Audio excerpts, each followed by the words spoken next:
Hello, everyone. Welcome to this special edition of Hannity. I'm Tammy Bruce in for Sean, and tonight, with Thanksgiving just a few hours away, the White House is reminding Americans to be thankful for Joe Biden's tremendous record of accomplishment. That's right.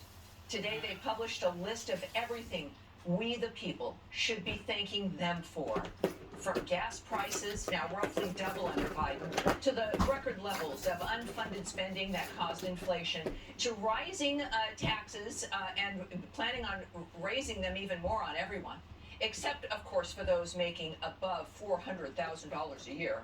And here's one more thing to be thankful for, according to the Biden administration. They are now encouraging institutional investors to prioritize climate change over profits. Finally, a new rule from the Labor Department allows investors overseeing your 401ks or pension funds to forego that pesky profit in order to consider, quote, the economic effects of climate change. In other words, they can now throw your retirement savings into fringe green technologies or other woke causes and lose your money with zero consequences. Not that that's ever happened before. Meanwhile, abroad, more bad news. In Ukraine, the war continues to rage and will likely continue indefinitely. In Iran, the administration's precious nuclear deal has fallen apart, as Iran's supreme leader is now openly referring to Biden as demented. And let's At least he's being truthful about the vice president's big trip to Asia. Watch this. A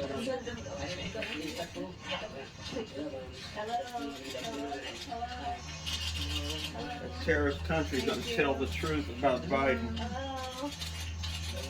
Hello. Thank you. Did she urge the first one to go by fast? It's hello, thank you. We are not in good hands. I think we know this. Here now with reaction, former Senator and Ambassador Scott Brown, along with former senior advisor to President Trump, Stephen Miller. Gentlemen, Scott, let me start with you. We know that the world is imperfect. We know people are imperfect. But this is the United States of America. It's 2022, and we're in this volcano, and we seem to not be able to get out. What is your take on this cascade of absurdity that we are now faced with? Well, listen, Joe Biden thinks he got a mandate, and he does not have a mandate. He does not control, obviously, the House. He has a very slim margin in the Senate, and he is undeterred. He's going to keep marching along with these bad policies that continue spending that we don't have the money for, quite frankly. And you see what's happening with the new Green Deal. He's just throwing more money, not only here now, but to other countries. I mean, you can't make this stuff up. It's like upside down land. And then you throw in this list of accomplishments. We have money, so just give it to all the money. All You could go on for like a whole roll of toilet paper. The amount of which is pretty much what we need to clean it up. Yeah. Amen. Amen. Stephen, I have to say that we're looking at things like gas prices. They might be slightly lower, but they're still monumentally higher than when he came into office. He's making choices that an enemy of this country would make, including pouring money. This is an agreement from this climate. The enemy would like for us to shut down our oil supply. To, make it up to these supposedly third world countries, developing nations like China is a developing nation, and we're going to give them our money to make up for the damage we've caused because of climate change. What is driving Joe Biden at this point? What was driving Joe Biden is what's driving the radical left, what's driving the Democratic Party, which is a deep-seated contempt for America as we know it and as we love it. A nation founded on Judeo-Christian principles, a nation founded on the family, a nation founded on the idea that the law is our master, not man. All of these sacred principles of Western civilization, the idea of borders, the idea that there are men, that there are women, that this is how the world was created, this is how humanity was created, all of these ideas are anathema to them. So everything they're doing is indeed destroying the country on purpose, whether it be inflation, whether it be open borders, whether it be shoveling our hard-earned tax dollars to foreign polluters to pay some sort of penance for our supposed pollution when we, in fact, have the best environmental and record China and India, they did not go to that meeting. They didn't even go. They're not even part of the conversation but we're going to send China money because they're developing. Scott, The world's number one polluter is China, polluting our skies and our oceans. and the oceans. But in both cases, nothing we do will stop that. Will stop or change anything because of what China's doing. This is the day before Thanksgiving, and we are looking at, and especially with their statement about what we should be thankful for. Scott, isn't this about being thankful for the country, for what the founders established, for our families being able to think about the future, to make this country safer and more secure, because that makes our families safer and more secure. Isn't that what this is all about? Yeah, of course. I mean, listen, I'm thankful that I have my family, my new grandchildren, and I pray every night that everyone has the same opportunities that I and others that I know have. But this administration is going down a wrong path. And you referenced China being a developing country. Yeah, listen, they're in the same, I was the ambassador in New Zealand, Cook, Niue, and Samoa. Niue, Cook, and Samoa are developing nations, right, not China. They're using that to get a tactical advantage so they don't have to play by the same rules. That's what they do. They're manipulating their currency. They're building and militarizing islands, changing the law of the air and sea that have been in place for hundreds of years to gain a tactical advantage. Every inch they do to put us off balance. And we have to have a strong administration to fight back. And this administration, as you can see from Kamala Harris, what are you kidding me? Thank you for what? Baskets of dead animals going by her. Yeah, it's remarkable. It's scary. It's scary and it's dangerous. And I'm thankful that we only have about 2 more years of this administration left. That's what I'm thankful. Well, let me tell you, and Stephen, you can speak to this as well. We saw the kind of extraordinary damage that happened within 18 months. From Afghanistan to the executive orders to the nature of what is going on with the education department, with woke policies. We're going to be getting into that a little bit later. You have America First Legal. You're working on a lot of fronts and everything, but really the Republicans on this, as we have our Thanksgiving and then the holidays and Christmas and moving into the new year, the Republicans are going to have to do more than investigate things, aren't they, sir? Yes, well, first of all, to your point, it is inconceivable how much damage has been done in 18 months. From Afghanistan to the war in Europe to the catastrophe, unmitigated catastrophe on our southern border. And you're right, I'm filing lawsuits as often as we can, as relentlessly as we can, to shut down these policies. But the House Republican majority is going to have to do 2 things. One, it's going to have to investigate, and it's going to have to subpoena. And we're going to get to know 2 incredible men very well, James Comer and Jim Jordan, the chairman of the Oversight and the chairman of the Judiciary Committees, respectively. And on top of that, we're also going to have to use the power of the purse to shut down these lawless programs, beginning with the calamity, the cataclysm on our southern border. Not one penny to resettle any more illegal immigrants inside our country. The House can do it. They can rally the whole nation behind them. Yeah. And in so doing, set the stage for a thunderous victory in 24. And look, and those 87,000 IRS agents who are going to be, goose-stepping around to destroying the middle class, people trying to make ends meet, it's unacceptable. And I think this administration knows it. They know what these agents are going to be doing, considering people are having trouble paying the bills, but we find enough money to hire more law enforcement to come and harass Americans. That's unacceptable. Gentlemen, thank you both very much for joining me tonight. Happy Thanksgiving. You too. And thank you. Appreciate it. Happy Thanksgiving. Now, let's turn to the all-important, speaking of the importance of our Congress, the Georgia runoff, where early voting will in fact begin this weekend thanks to a court ruling. According to Politico, the president is ready to do anything to help his good friend Raphael Warnock. Quote, Biden aides tell us the White House let the campaign know that they're willing to do whatever they need to help keep the seat blue, including stay out of it if need be. Well, it seemed to work during the midterm, didn't it? On the other side now, Republican Herschel Walker is now bolstered by someone much more popular than Joe Biden, Georgia Governor Brian Kemp. Take a look. Families are struggling because of Biden's inflation, and Washington won't change unless we make them.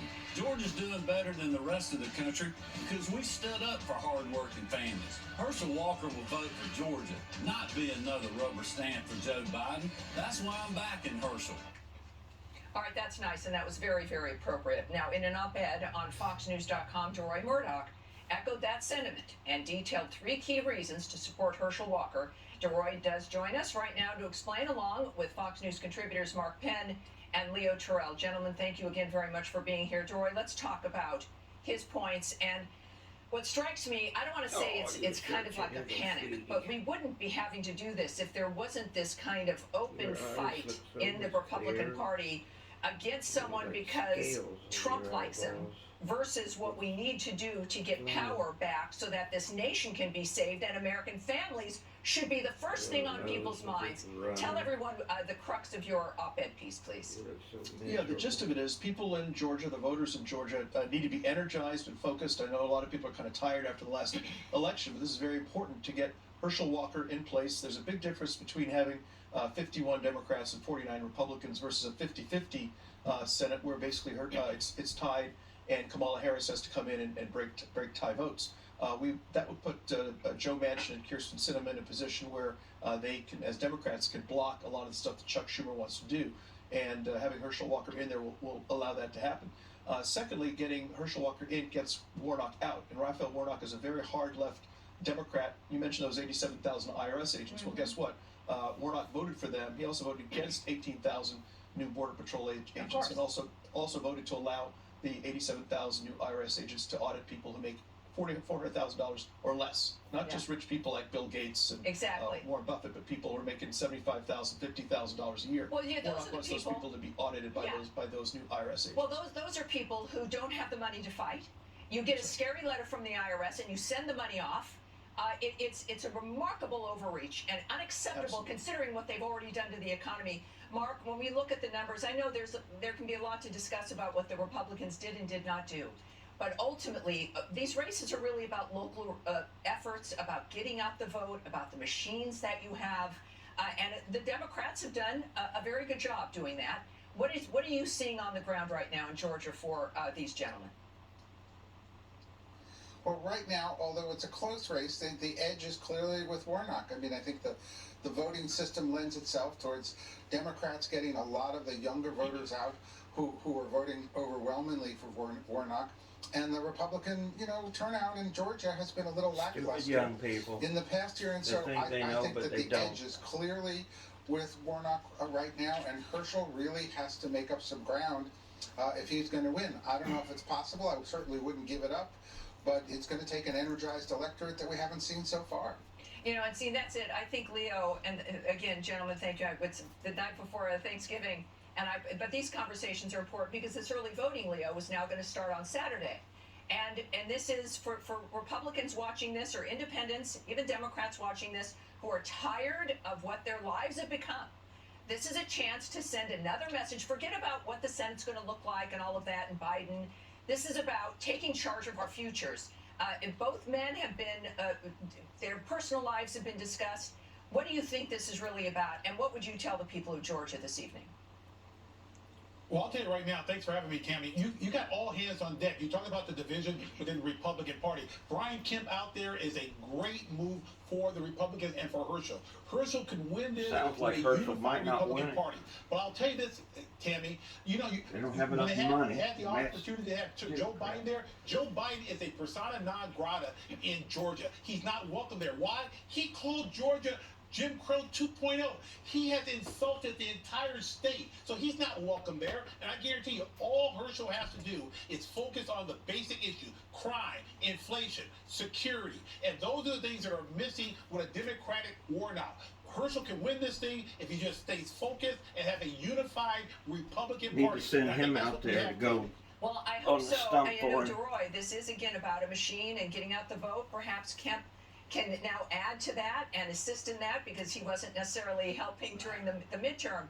Isn't there a difference, though, in this runoff than there was in the last runoff? Before, I think there were 3 people involved and some votes were coming off in that regard. What is it that makes this time around more difficult? I thought it would have been easier for him.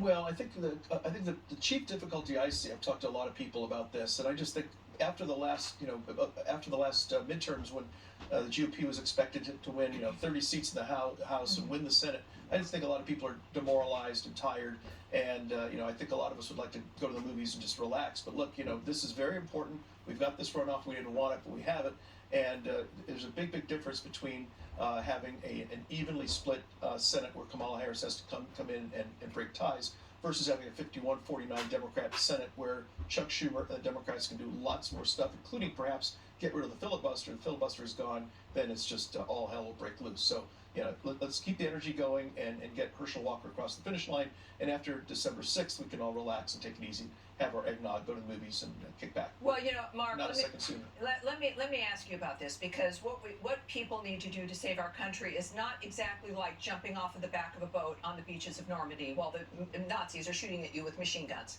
We're asking people to focus on the nature of what's right in front of them, and while it's not going to give us like complete control of the Senate, to remove someone like Raphael Warnock, who's got a voting record that has added to the chaos and the problems in this country, should not be a very far reach. These things transcend politics, it transcends race. It certainly does affect people in urban areas more. The Democrats have convinced their base, of which I had been one until recently, that this is just the way life is, it's a new normal. Do you see trends that, as we perhaps have seen in the last few elections, with Hispanics and blacks, where there's a recognition that they've been betrayed by the Democrats and lied to, and that perhaps we can see more of them moving to voting for Republicans, or just the person who's not going to ruin their lives? Well, look, we have seen in this election most of the movement, the black community, Latino community, gradually more towards the Republicans, 4 or 5 points more towards the Republicans. You see that in the numbers. It didn't come through overall, I think, because of good targeting. But Warnock is running a smart campaign. He's saying he's out there for moderate voters. He's talking about bipartisanship, whereas Herschel is on the defensive relative to his personal life. That's the way this campaign is playing out. How Georgia voters are going to see it, I think it's going to be close, but he's still got the edge. But yes, the trend in this election underneath the numbers was across a lot of working class voters, of all ethnicities, somewhat towards the Republicans. That's the underlying trend. Will it stop? Will it come across in Georgia? So far, Warnock is running a smarter campaign, moving to the middle, keeping Joe Biden out. Doesn't it help when the media is helping to facilitate that message? I mean, that's one of the things I think we have to acknowledge, because both men, certainly Warnock has a history of a wife complaining about his behavior, which seems atrocious, and that seems to just not exist in many different ways. Isn't that about to some degree media and what it moves and what it doesn't move? I'll tell you right now, Tammy, the media has played a major role in propping up Warnock. But let me simply say this: the Democratic Party is no longer the class of the middle class America. Republican. The reason that question you just asked, Mark, about minorities going to the Republican Party, because the Republican Party represents the best interest for all people. Hispanics, blacks, whites, because they represent the party of the middle class. The Democrats, Tammy, is a party of the elite. Raphael Warnock feels more comfortable in Washington, D.C. than Atlanta, Georgia. And also just the misleading. I mean, I think, DeRoy, it's a little amusing for him to now shift and be talking about bipartisanship. I mean, he can't take that seriously, not with his history. No, you can't. For example, the National Taxpayers Union gives him a rating of 6 out of 100. And they give him an F, a big fat F fail in terms of fiscal responsibility. And Raphael Warnock said some amazing things in the past. In 2016, he said, America needs to repent for its worship of whiteness. He said in 2014, quote, the Marxist critique has much to teach the black church. Comments like that don't sound very middle of the road or centrist to me. Attacking white people for their whiteness and praising Marxism as something that offers lessons to black people. I never really thought of Marxism as kind of a moderate centrist ideology.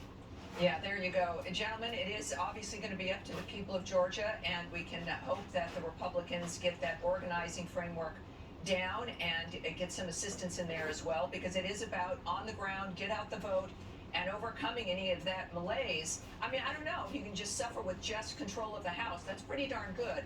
And of course, then we've got a couple more years to go before we can take everything back. Gentlemen, thank you very much. I appreciate it. Now, up next, even some Democrats are blasting Biden over the border. Sarah Carter, Greg Jarrett, and Kira Davis weigh in when we return.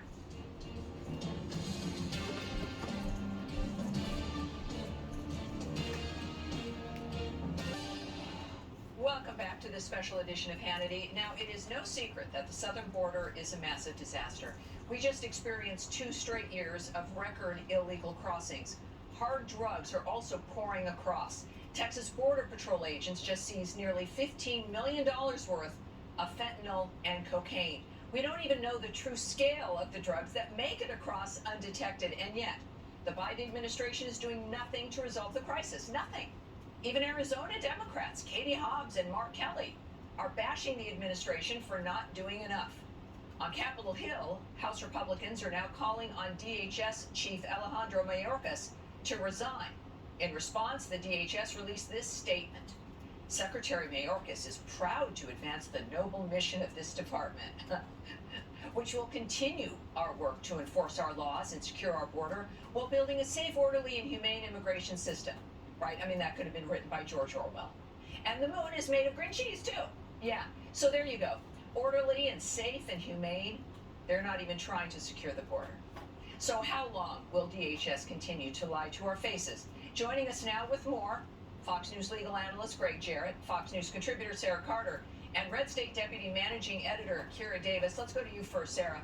I mean, you've been at the border a lot. We've all been through this. We just listen, perplexed at how they're telling us that the moon is made of green cheese, and they just keep saying it. But we are refusing to believe that lie. When we hear about the fentanyl and the cocaine, it's not just about the amount of money. It's killing American citizens. We know there was an event down at the border. Where do things stand? What do you imagine coming up at this point? Well, this should absolutely be a bipartisan issue, Tammy, and it is. When you talk to people along the border, I could say Democrat Henry Cuellar has been very open about it. It's been a huge problem here in Texas. I just returned from Mexico City. I was there with CPAC. I had the opportunity to visit 2 human trafficking shelters. This is where they're keeping children who were being trafficked towards the United States, where they'd been rescued. I can't even begin to tell you, children as young as 6 years old to 18 years old, both boys and girls. This is a humanitarian crisis. This is an issue that is a national security crisis. We've seen it at the border. Think about this. In October, 86,000 known gotaways. In October, those are people that just got into our country in 1 month and disappeared into the fabric of America. 230,000 encounters. This is more than we've ever seen. But really quickly, before you go on, this is what they want. This is the reason why President Biden and his administration will not remove a failure like Mayorkas, because in their eyes, he's not a failure. He's doing exactly what they wanted. Yeah, it seems, and Greg, to you on this, it seems like they want this. They say this is the mission. Then they lie and say they're controlling the border and cleaning up Trump's mess. But at the same time, they say that they're looking to impeach Mayorkas. What are your thoughts on the ability of them to actually pull that off? And is what's happening now, is that really an impeachable offense at this point? Well, an investigation is absolutely merited. Impeachment probably is not. Remember, the constitutional standard for impeachment is high crimes and misdemeanors. 15 months ago, Republicans offered a resolution to impeach Mayorkas. They issued this 13-page memo justifying it. I've read it. It's constitutionally and legally weak. Why? Because disagreements over policy did not rise to the level of impeachable offenses. Stupidity and incompetence and feckless policies are not high crimes and misdemeanors. The proper remedy is not impeachment, but rather a change at the ballot box, elections. Yeah, and just because Nancy Pelosi and Democrats abused and misused the impeachment standard as a cudgel to bludgeon Donald Trump, whom they loathed and despised, doesn't mean Republicans should do the same thing. Bad behavior doesn't give license to others to engage in that same bad behavior. But there does need to be a thorough investigation. Yes, I haven't seen their 13-page response, and it may, in fact, be weak. But this is not just about policy, which doesn't exist, by the way. But as you heard from Sarah, this is about the incentives for human trafficking. It's about the drugs that are coming in, the fentanyl, which can kill pretty much now every American. The terrorists that we know have gotten over the border. We've caught some. Who knows which ones we haven't caught? So it becomes a national security issue. It becomes a healthcare issue. It becomes a Mexican cartel issue. Aren't those things a little bit different than policy disagreements? I don't disagree with you entirely, but again, it's not a high crime and misdemeanor. Look, 100,000 I think that's Americans every year are dying of synthetic opioids, mostly fentanyl, coming across our southern border. That's because of Joe Biden and his horrible open borders policy. That's Administered by Mayorkas. 273 Americans per day. We're Right. outraged over these mass shootings, 10, 15, 20 people. What about 273 people per day Right, who and are that's murdered exactly my by point. fentanyl? Greg, I agree, and Kara, as we look Yeah, at you your could call that an being editor, you're involved in cultural crime. dynamic, Even if it is a commentary bad on decision politics. This for is what can be Americans to confusing for die. people, is that this is causing the deaths of Americans. It seems to be a national security issue, a crime issue, a healthcare issue. Kara, from your really your perch, how do you see this when it comes to how we handle this debacle at the border? Well, I kind of agree with you, Tammy. I don't understand necessarily what the definition of high crime or misdemeanor is. If this is a deliberate act, I do believe Democrats are leaving our borders wide open deliberately. They know what's going on at the border. Yeah, if even that's Katie not a bad Hobbs is saying, decision. hey, That's we have on a border purpose. problem, there are obviously Democrats who live on the border and experience the direct result of what's going on. Plus, we've seen them now have to face them in places of, like, God forbid, Martha's Vineyard and Chicago. Well, they didn't want so them. they know what's going on, and if there is proof that There's they a know how sanctuary. bad things are and they're still leaving the borders wide Liars. open, is that not a high crime? People are dying because of what's going on in our borders. Our nation is dying because of what's You going see on in our somebody doing a borders bad right war, now. So I don't know. killing I'm not the people. legal scholar here. I'm just the pretty think face he's Tammy. But if I had to, say, well, something is a high crime, yeah. If you're leaving our That's border what Democrats wide open do, twist on the purpose, law. and you're watching Americans succumb to the crime and violence and drug epidemic that is just waltzing across I think the he's border. right. We can't twist That the sounds law like a to high fit our crime to me. narrative. Yeah, and I Could be think wrong. for you, Kara, obviously, when dealing with kids in schools and all of what we're dealing with the economy and with jobs and with wages and with local crime and it just, Sarah, I don't I'll know, give you some the last people word get on rid of this their when it comes to presidents when they're ineffective. how do I we've don't got know. to stop this at some point. Maybe it's about ending the funding for what it is they're doing at the border and instituting, a different kind of law framework via action in the House. You cut out the funding, Well, just turn that on the absolutely. But even Republicans. more than that, and I'm just going to make this quick. Look, and I always agree with Greg on mostly everything. This time I'm going to just have to disagree on this because that border they know is wide open. We have children being poisoned in our country. They are not addicts. They are being poisoned by counterfeit pills that are all over our streets. We've lost over 107,000 Americans. The Chinese And they are are ignoring adversaries. The Chinese Communist Maybe she's Party got a is point. moving precursor chemicals into Mexico. The Mexican cartels are moving it into the United States. They're laundering the money back through China. We are well aware of what is happening at our border. And what is it going to take? Is it going to take another 9/11, an attack on one of our malls, an attack on one of our cities for us to say, whoa, a crime has just been committed? This is the federal government. Do your job. Lock down the borders. Or the Republican Party is going to take you on and end it. Americans are tired of this. Americans are tired. Greg, thank you. Both Always the fair Democrats, one, but hopefully we'll have some other arguments when it comes to the nature of what we can do. Sure. Thank you, everyone. Now, coming up, authorities finally provided an update in the Idaho murder mystery. Americans are We'll blind. have a full report. Plus, Senator Tom Or they Cotton don't will tell mind. you how Biden is weakening the military, and it's not how you expect. We'll be right back. Welcome back to this special edition of Hannity. We are continuing to follow new developments in the mysterious case of the 4 murdered college students in Idaho. Matt Finn is live in They our West bungled Coast that newsroom case with the really latest. good. Matt. Tammy, tonight a killer or killers are still on the loose. Police have not announced never any catch suspects or major leads in the murders of those 4 University of Idaho students. Not unless you Fox get a lucky correspondent break. Dan Springer has been on the ground in Moscow and reports that there is very little new information coming from police. They do now say that the 911 operator talked to multiple people on the phone when the call was placed from inside So the they knew house of the murder something scene. bad wrong. Police also say they pursued hundreds of pieces of information about Kaylee Gonzalez having a stalker, but they have not identified one. Today in Idaho, the Moscow police captain said the public is just going to have to trust police. Fox News asked that captain why That's something police they don't won't like to indicate do. if one or all of the victims were the intended target. Maybe First we and need to get foremost, rid of we some have the policemen. integrity of the investigation to preserve. And we feel like that information is integral to us and how we conduct our investigation. Releasing that to the public may or may not flood us with a lot of information that's not relevant or specific to what we're looking at.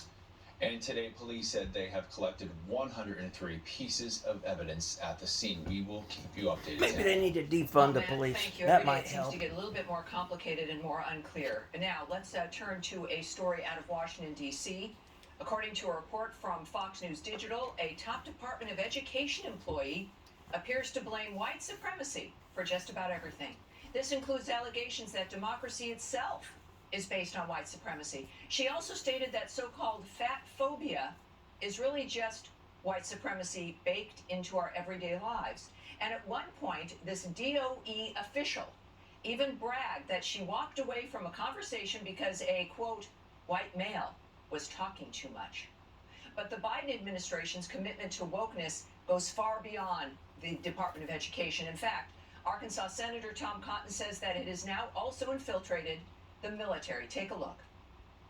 We established our own anonymous tip line last year, and we were flooded with hundreds of instances of inappropriate training sessions or other kinds of commentary or misplaced priorities in our military. I've raised this repeatedly with our senior military leadership and tried to address it in the annual defense bill. I also write about it in my book, Only the Strong. The liberal progressives have an effort to neuter our military, not just by cutting the budget, but by engaging in left-wing social engineering. Well, here now, Or they'd with take us more, to our knees is if the they author could. of the new book, Only the Strong, which is a great cover right there, Arkansas Senator Tom Cotton. Senator Cotton, great to be with you again. What's interesting is that you get these whistleblower reports. We see this in some of the messaging of generals and others who are, faces for television and commentary.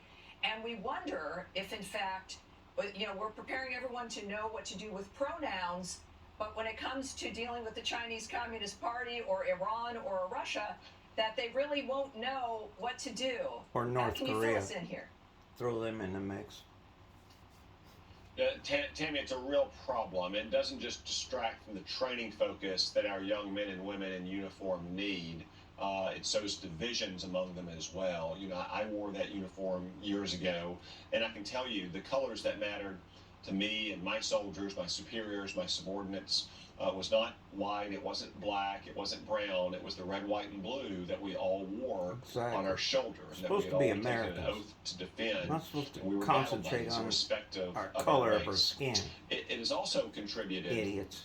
to a severe recruiting and retention crisis in our military as well. Basically, every service missed its targets for the fiscal year that just ended, and I'm afraid that's going to get worse because the kinds of young men and women who are attracted to military service join because they want to serve that flag. They want to learn how to defend America and kill the bad guys. They don't want to waste their time learning how to use the right pronouns. So it's a real problem in our military. We're going to be able to address it more than we have over the last 2 years with the new Republican House. But what we really will need in 2 years is a strong Republican president and new Secretary of Defense who will make sure that our military remains laser focused on training our young men and women in uniform to fight and win our nation's wars. This is, I think people realize now, with everything we've experienced in the country, that this isn't about all roads leading to Rome and that we just have different styles about how we get to Rome. That this really is about whether we have a future or not. Since Afghanistan, Russia was emboldened to go into Ukraine because there was some sense that that was going to be fine. Iran is making noise at Saudi Arabia. The way we left all our weapons they're for the calling Biden enemy. Names. It's North stupid. Korea sending, dozen of missiles of, that could mistakenly hit Tokyo if one goes errant. And of course, China, the Chinese Communist Party. This becomes an existential threat. If one of those actors moves, the commander-in-chief doesn't know what to do, and our military in general not being ready. I can't recall, with the exception of during Jimmy Carter's time, an era when this was the case. Yeah, Tammy, it's very worrisome. The military is a unique institution, really, in our country. It's not a college campus. It's not a Fortune 100 company. If those institutions get invested with liberal political correctness and social engineering, well, so maybe the president's office gets occupied by a bunch of student radicals, or maybe a stock price takes a hit. But for our military, people die, and our national security is imperiled. And you're right, as I explained in Only the Strong, that our military has faced consistent budget cuts under every Democratic president since Jimmy Carter. It's only gotten worse under President Obama and Joe Biden, which is really Barack Obama's third term. Right. And it's not just the budget. It is this focus on left-wing social priorities, right, as opposed to training our young men and women to fight and win our nation's wars. And you have a sense that there's things we can do, but, you know, obviously with the new House and perhaps even in the Senate, to shift this, because we don't want to be caught when there's the emergency and we're just not ready. Yeah, I do, Tammy. You know, we've tried to tackle some of these issues over the last 2 years. It hasn't been easy with Democrats in control of Congress, but with Republicans now in control of the House, I can work with great Republican members over there like Jim Banks or Mike Gallagher, veterans themselves, to advance some of these priorities. We can kind of get some forward momentum, and then with a new Republican president and Secretary of Defense, I'm very confident we can turn around quickly, because again, the military is unique. It does have a chain of command that can move very quickly with strong leadership. Thank God it has strong leadership in you. Only the Strong, great time for Christmas, and maybe even some presents in between. Thank you, sir, for joining us. I appreciate it. Senator Cotton. Up next, is the left trying to cancel Thanksgiving? Of course they are. Dr. Nicole Saphier and Victor Davis Hanson. They tried to cancel Christmas, and then they said they wasn't. No, we didn't. And welcome back to this special edition of Hannity. Dr. Fauci, the tiny tyrant, is at it again, predicting that this holiday season will be yet another super spreader event. Creep. Where he says you should get COVID tested before you even meet up with family members. By the way, this was the same guy who everybody predicted winter tests when you don't even have symptoms. would be a super spreader breeding ground for a new COVID variant in COVID itself. So first winter, now Thanksgiving, apparently nobody is safe. Meanwhile, the public schools and teachers unions don't want to give up their pandemic powers either. This year, students at schools in Washington, D.C. will all need a post-Thanksgiving COVID test just to return to class. Here now with reaction is Dr. Nicole Saphier. It's really interesting because that winter being the deadly winter did not manifest. We have the RSV, which is a new respiratory illness, in part arguably because of the measures that kept children out of being able to generate their immune system. But we have this new report, Dr. Nicole, that says and suggests that for people with long COVID, we should all return to having masks on because those people continue to suffer. And yet there is no real definition of long COVID, and there's no test. And for me, a lot of it, I think it's real. I had fatigue for months after the initial infection. But part of it also, I think, can be attributed to depression and other things, but we are not allowed to talk about that. Well, Tammy, there's a lot to unpack there. And, you know, what people are dubbing the triple-demic, I guess we're kind of finding ourselves in right now. We talk about cold, flu, and RSV season. Now, by the way, RSV, it's not new. And any parent knows that every year during this time, you have a rise in RSV cases. And RSV is one of those respiratory viruses that can be very severe, especially in little ones, like under 6 months of age, as well as the elderly. Now, the only thing going on right now is that we're seeing a rise in RSV and flu cases a little bit earlier than usual. But this is a rebound epidemic, and as you mentioned, Tammy, largely because of what has happened the last couple of years. This is not a testament to the benefit of masking. This is just evidence showing the consequences of the lockdowns and keeping children away from other children. They have not been able to be exposed to respiratory pathogens. In fact, nearly 100% of kids by the age of 5 have been exposed to RSV, so they have some levels of immunity, but a lot of the kids right now just have not, and that's unfortunately that's why we're seeing a rise in the cases. But as you mentioned, we now have a new report from the HHS that has come out. They're talking about long COVID. We still don't really know what long COVID is. We just know that a lot of people after that 1 to 2 weeks of having a bad cold or a mild flu, they have some symptoms that are carrying on. What are they? They can be fatigue, they can be neurological. We have complaints all across the board. We don't know what it is. We don't know what treats it. We don't necessarily know how to prevent it. But they're saying maybe we need to mask up to prevent it. But there's no data to demonstrate that would prevent it either. I was going to ask you, if you see this every day as a working doctor, would masks change this? Because we've seen for the last 2 years it didn't. Well, first of all, we have never before the pandemic said to put face masks on to decrease flu and RSV outside of hospital settings. So to do that now doesn't really make sense. We don't have data that demonstrates that it really has clinical impact in reducing hospitalizations and deaths. And even through COVID, we still see, if you look at communities, those with mask mandates versus those without mask mandates, there was not a noticeable difference in terms of hospitalizations and deaths. So to bring back mask mandates makes no sense whatsoever, and certainly doesn't in terms of long COVID as well. But you can see they're already starting to come back. Even Brazil has started to now put mask mandates back on airplanes. Well, this is it's crazy, and it keeps us from talking about perhaps the real issues involved. But Dr. Sapphire, thank you for that perspective. Appreciate it. We know also with long COVID, you don't have COVID, and so you can't spread COVID. But this is a kind of a circular, crazy talk that goes on here. Thank you again, Dr. Nicole. Now, with just hours to go until Thanksgiving, the woke left is going to all out to make sure you are ashamed of America this holiday season.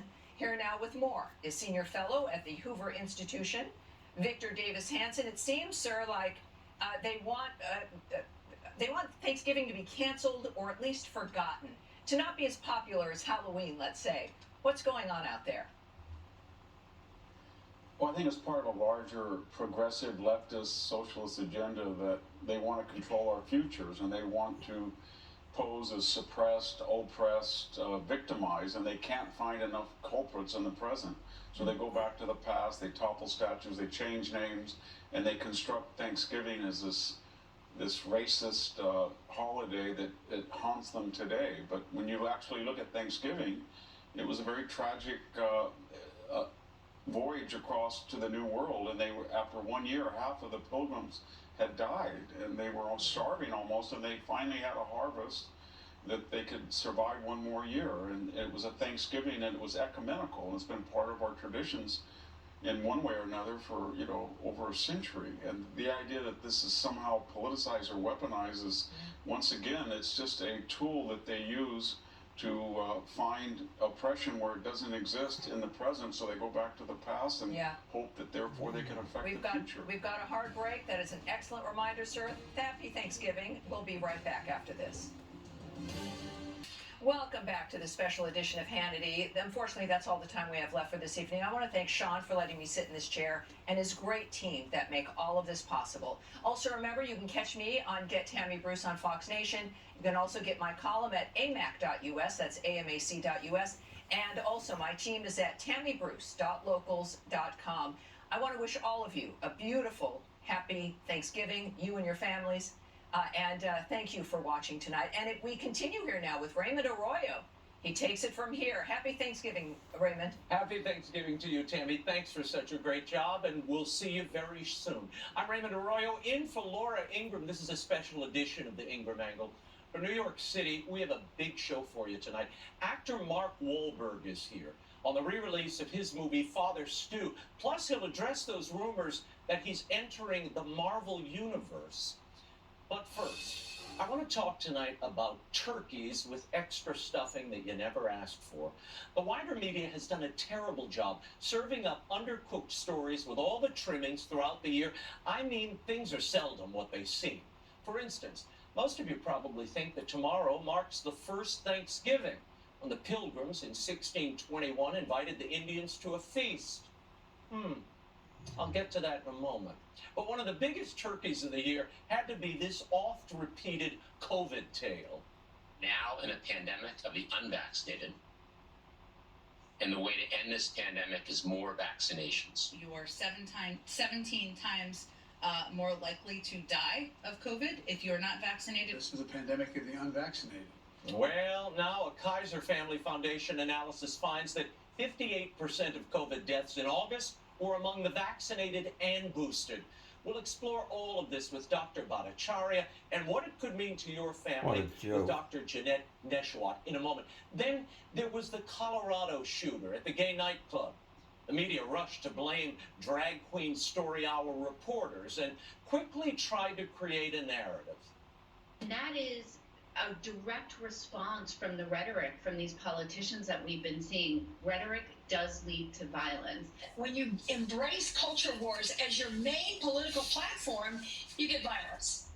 The accused shooter's lawyers submitted court documents. Oops. Public defenders say, quote, Anderson Aldrich is non-binary. They use they, them pronouns, and for the purposes of all formal filings will be addressed as Mix Aldrich. So in other words, not Mr. or Ms. I mean, you know, I don't know if, I don't know what to say about that. How about my narrative just fell down and it can't get up? Then there was the Hunter Biden laptop story that was Russian disinformation until it was authenticated by the New York Times in March, and this week by CBS. Congratulations, But Tiffany. they couldn't Network. trust Fox, Better which late has than never. been straight Then up they're all the along. same people that tell you Kamala Harris may not excite the folks at home, but she really sparkles on the international stage, as she did in the Philippines. Hello, hello, hello, hello. Thank you. Hello. Hello. Thank you. Hello, Thank hello, you. little seaside laborers. Thank Hello. you. Yeah, little Impressive peons. diplomacy. I'm sure the Filipinos were charmed by that. The same thought, who media is that this looks the lunatic? other way while that kind of international tragedy unfolds told us that this guy was a genius CEO because he wore a hoodie and dressed like a Slav. Wrong. He was a con artist who didn't have enough But respect he got to dress give money to properly. the Democrats to help them get Externals elected. sometimes don't tell the full story, Stolen money. though sometimes they do. The media says Fetterman's fully competent, so don't get any ideas, you people at home. And they say he's up to the task of representing the people of Pennsylvania.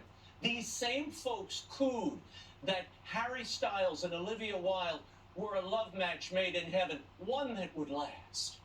The couple everyone can't stop talking about. Now Access uncovers so much about Harry Styles and Olivia Wilde's blossoming relationship. I will accept that as a yes. They just broke up. So we've been lied to. But I give thanks tonight that we live in a country where we still have the freedom to pursue and expose the truth. This recent election showed America's as divided as ever. But I hope this Thanksgiving, partisanship is not on your menu. Like Harry and Olivia, we just need a break. But sadly, the president couldn't resist a little last-minute holiday jibe at the turkey pardon the other day.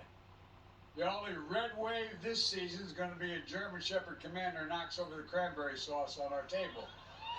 Thank goodness nobody could really understand him. Then he asked perhaps the most important question of all. Do you want to talk? Yeah. He probably heard If the something. turkey had spoken back, he may have reminded the president of the origins of this holiday. It wasn't created to take political potshots, but it was to be literally a day of prayer. At the height of the Civil War, when the country was still deeply divided, President Lincoln established Thanksgiving as a national holiday. I have a forthcoming book that touches on this, and he saw it as, quote, a day of thanksgiving and praise to our beneficent Father who dwelleth in the heavens, and with humble penitence for our national perverseness and disobedience, we fervently implore the imposition of the Almighty hand to heal the wounds of the nation and to restore it as soon as it may be consistent with the divine purposes to the full enjoyment of peace, harmony, tranquility, and union.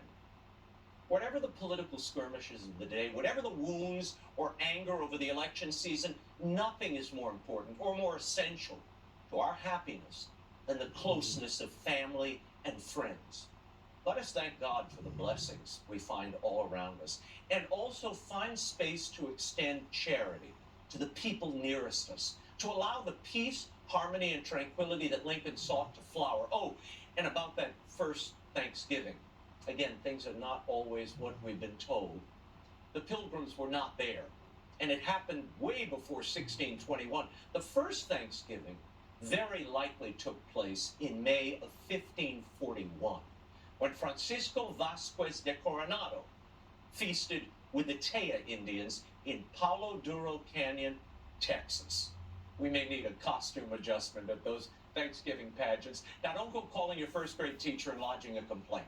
But sometimes stories repeated start to feel like the truth even when they aren't. We have to correct them with grace, and I hope humor, and give thanks that we discovered the error and know where the truth resides. Joining me now, Hogan Gidley, former White House Deputy Press Secretary, Ben Domenech, Fox News contributor and editor-at-large at The Spectator, and Jason Chaffetz, former Utah congressman and also a Fox News contributor. Thank you, gents, for being with us. Ben, White House Chief of Staff Ron Klain apparently missed my opening message. Today he tweeted some talking points to give liberals political ammunition when chatting with uncles at the Thanksgiving dinner. Ben, is this how we should be preparing for the holidays? So loading the cannons so people war over the dinner table? Aren't we tired of the conservative uncle routine? You know, first off, I think that one of the things that Ron Klain has to be disturbed about after this most recent election is that it's not the conservative uncle coming after you at the table. It's actually, the wise Latina grandmother who's coming to you at the table. But I think that one of the things that is going on here is that this White House, once again, is seeking to invade everything good about our culture with politics. They're trying to inject politics into a day that we ought to set aside away from that. Okay, everybody talks about the old trope of saying, no religion and no politics at the Thanksgiving table.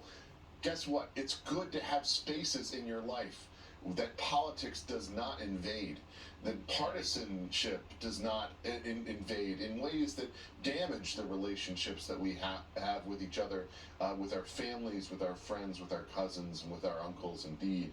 And I think that one of the things that this White House doesn't understand is that when they regularly invade that space with these types of talking points, they are only doing damage to the entirety of their whole reason for existence. That idea that this administration and Joe Biden represented a return to normalcy. Well, guess what part of normalcy is?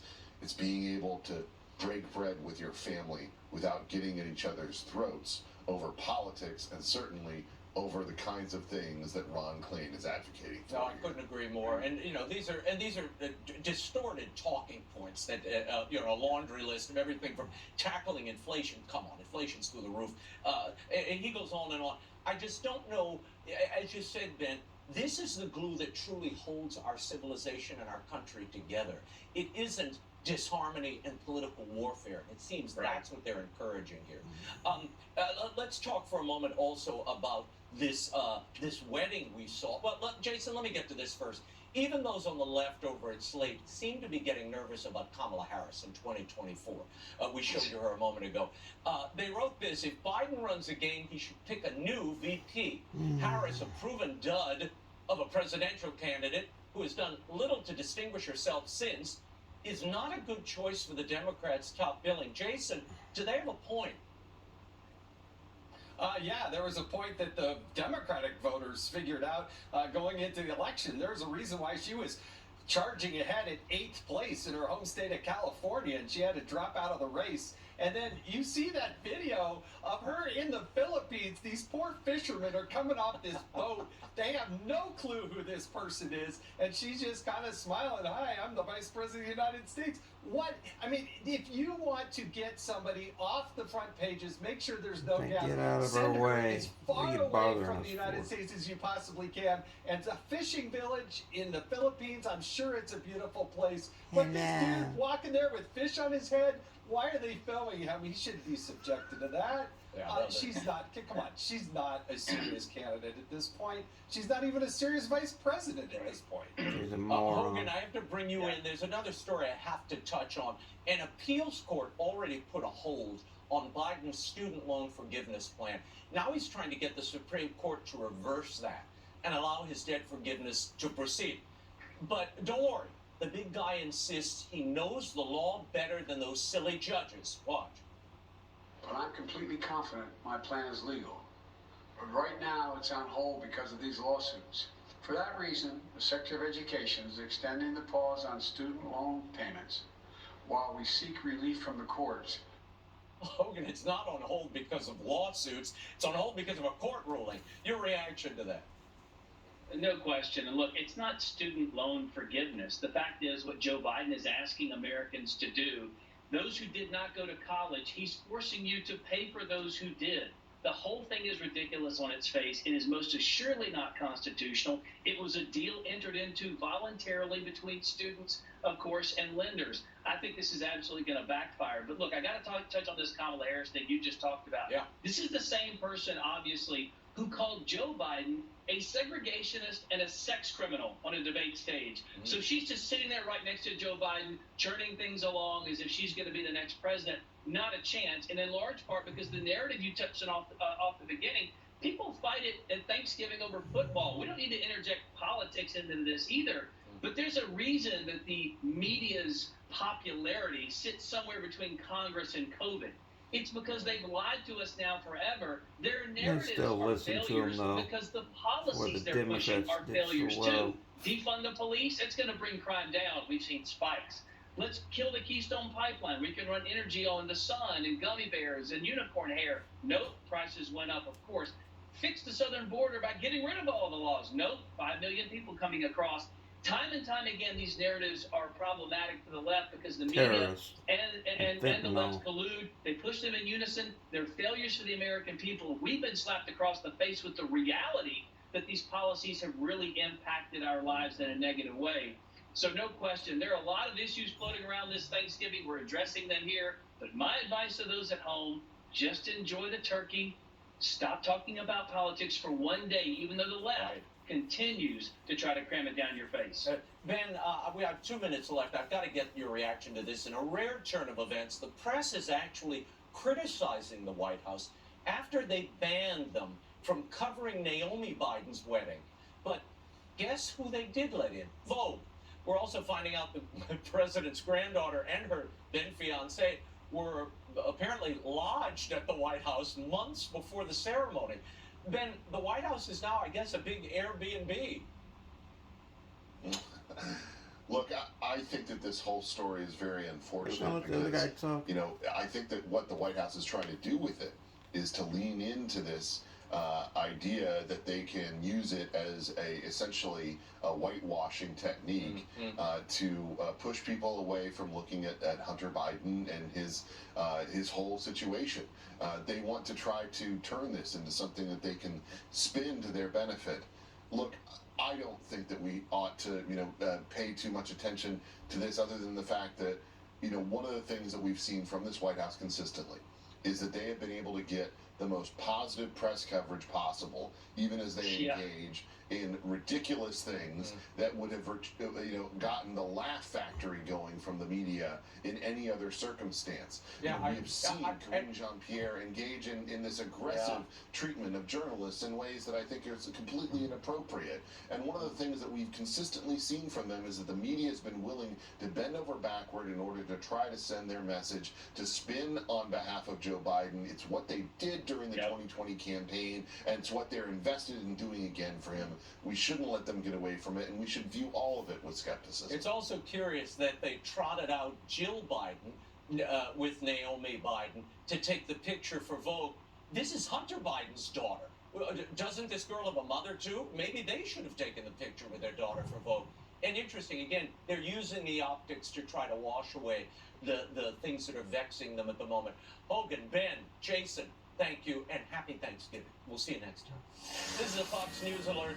There are still 2 House races that have yet to be called. One of them is California's 13th district, where farmer John Duarte is leading Democrat Adam Gray by about 600 votes. And if Duarte wins, the Los Angeles Times says it will be the GOP's most successful push this cycle into blue territory in the state. John Duarte joins me now. John, how did you make such a change in this heavy Democratic district? This was a piece of Barbara Lee's district.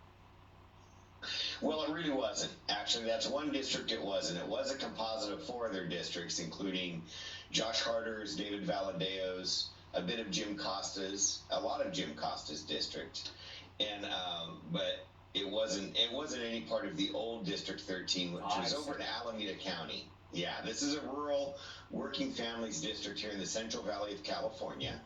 It includes a lot of small towns. No town in the district's over 85,000 people. We own small parts of Modesto, and not only, we represent small parts of Modesto, small parts of Turlock, but then, towns you may or may not have heard of: Dos Palos, Los Banos, Chowchilla, Madera, Merced. Okay, but John, we got the territory. Tell me how you did it. How did you break through here? We spoke to the working families in the district. These are families that work very, very hard. It's a highly Hispanic district.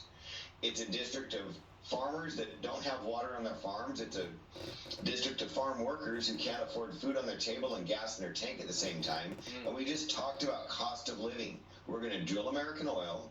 We're going to get water on the farms. And we're going to make their life affordable again. And going to Thanksgiving, I think that's a particularly resonating message right now. John, how confident are you that you're going to get this seat, and when do you expect a final tally? Well, several of the counties, especially the counties that favor my opponent, have already certified their votes in the last 2 days. We are very confident we've won this. David Wasserman called it last night, and so we expect some of the media outlets in the next week to make a final call in this race, but we cannot see a path where we do not win this race right now. And, we feel it's very important. I'll be going back for congressional orientation in Washington, D.C.